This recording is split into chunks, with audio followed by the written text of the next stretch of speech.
Dwayne লেভেরক ও Steven Taylor, তাদের দেখা হওয়া খুব কঠিন, তবু বিশ্বকাপ মিলিয়ে দিল তাদের। আরও ভালো করে বললে স্লিপে দাঁড়িয়ে নেওয়া দুটো ক্যাচে এক হয়ে গেলেন তারা। স্টিভেন টেলর, যাকে আমেরিকার ইতিহাসেরই অন্যতম সেরা ব্যাটার বলা হয়, তিনি স্লিপে দাঁড়িয়ে ডালাসে নিলেন এক দর্শনীয় ক্যাচ। পাকিস্তানের ইনিংসের দ্বিতীয় ওভারের দ্বিতীয় ডেলিভারিতে সাজঘরে ফিরলেন মোহাম্মদ রিজওয়ান। বাঁহাতি পেসার সৌরভ নেত্রাভালকারের গুড লেন্থ ডেলিভারিটা সুইং পেয়েছিল একটু দেরি করে, তাতেই কুপোকাত হন মোহাম্মদ রিজওয়ান। ব্যাটের কানায় লেগে বলটা প্রায় বেরি হয়ে যাচ্ছিল, তখনই নিজের ডান পাশে ডাইভ দেন, আর তাতেই ইতিহাস চলতি বিশ্বকাপে নিঃসন্দেহে এটাই সেরা ক্যাচ। আর তাতেই ফিরে আসলো 2007 সালে সেই ডোয়াইন লেভেরকের স্মৃতি। সেবার ওয়ানডে বিশ্বকাপে ভারতের বিপক্ষে বারমুডার এই ক্রিকেটার কাম পুলিশের দারোগা নিয়েছিলেন অবিশ্বাস্য এক ক্যাচ। কাকতালীয়ভাবে সেটাও ছিল ভারতের ইনিংসের দ্বিতীয় ওভার।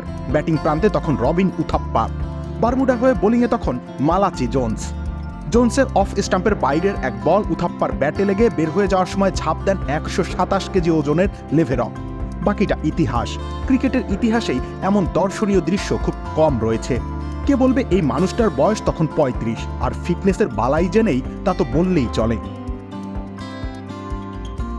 হে বৎস, গ্লুকোজের অভাবে তোমার দুনিয়া এখনো ওলটপালট। এই নাও SMC glucose powder drink bolt.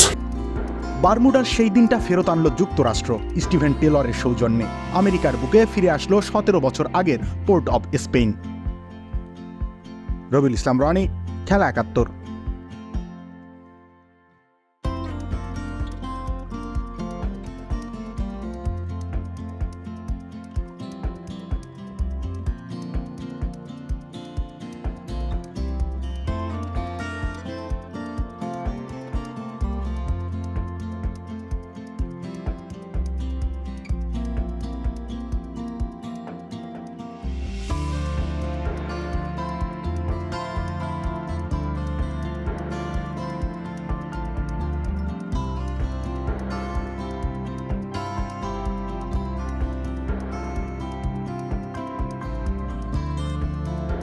হে বৎস, গ্লুকোজের অভাবে তোমার দুনিয়া এখনো ওলটপালট। এই নাও SMC glucose powder drink bolt.